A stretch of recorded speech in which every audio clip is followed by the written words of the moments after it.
Assalamualaikum warahmatullahi wabarakatuh. Perkenalkan, nama saya Putri Cahya Alamri. Saya VC Violen Englin Kolompoy. Saya Ribi Aurelia Mamanua. Saya Rebian Amora Mamanua. Elja Van Babel. Saya Indah Parawansyah Pahu.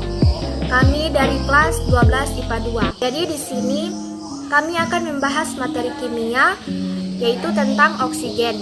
Seperti yang kita ketahui bersama, oksigen memiliki peran yang sangat penting dalam kehidupan kita. Selain sebagai gas yang kita butuhkan dalam proses respirasi, oksigen juga merupakan unsur senyawa organik pada makhluk hidup, seperti asam amino, karbohidrat, dan lemak.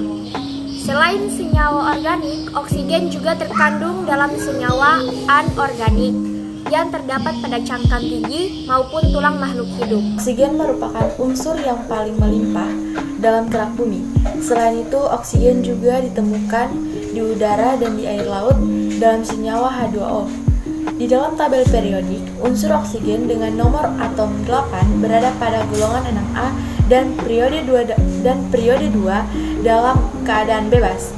Oksigen dapat berupa molekul diatomik atau molekul kriatomiknya yang dikenal dengan nama ozon. Oksigen merupakan unsur yang cukup reaktif. Ia dapat bersenyawa dengan unsur lain dan membentuk senyawa yang dikenal dengan nama oksida.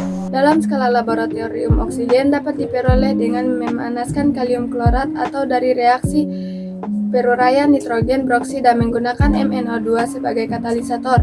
Sedangkan dalam skala industri, oksigen dihasilkan dari distilasi per tingkat udara cair maupun dengan proses elektrolisis larutan kalium hidroksida atau natrium hidroksida. Oksigen dapat dimanfaatkan dalam proses pengalasan dan alat bantu pernafasan. Oksigen padat dan hidrogen padat digunakan sebagai bahan bakar pesawat ruang angkasa.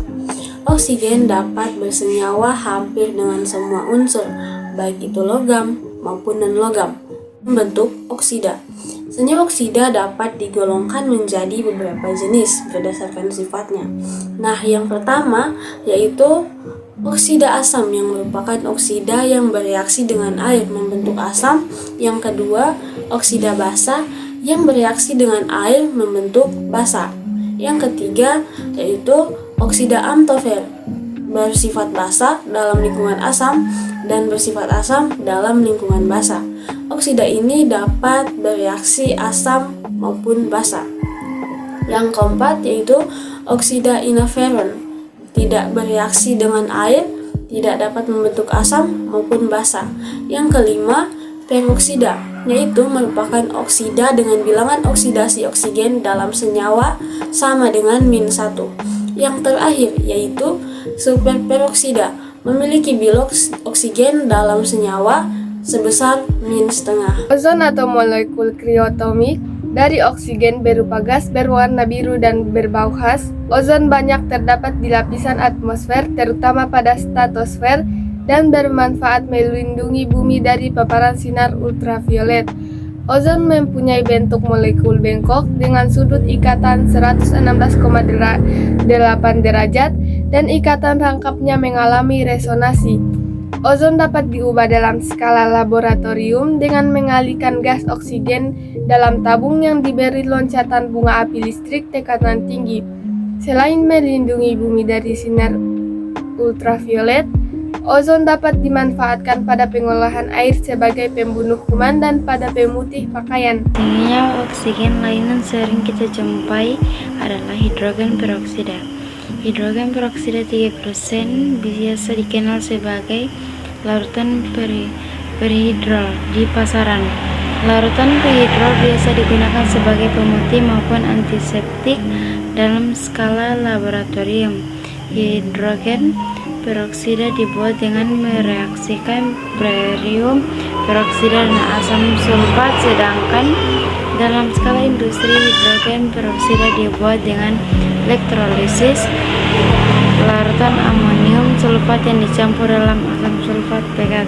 Nah, jadi kesimpulan dari materi oksigen ini, kita bisa ketahui bahwa oksigen atau zat asam adalah unsur kimia dalam sistem tabel periodik yang mempunyai lambang O dan nomor atom 8. Ia merupakan unsur golongan kalkogen dan dapat dengan mudah bereaksi dengan hampir semua unsur lainnya, yang utamanya menjadi oksida. Karena sifatnya yang tidak mudah bereaksi, oksigen dapat ditemukan dalam banyak senyawa dan mineral. Demikianlah akhir penjelasan dari kelompok kami. Apabila ada kesalahan kata yang kurang berkenan, mohon maaf yang sebesar-besarnya. Semoga penjelasan materi yang dijelaskan oleh kelompok kami bisa dipahami dan dimengerti oleh teman-teman. Wabillahi taufiq wal hidayah. Wassalamualaikum warahmatullahi wabarakatuh.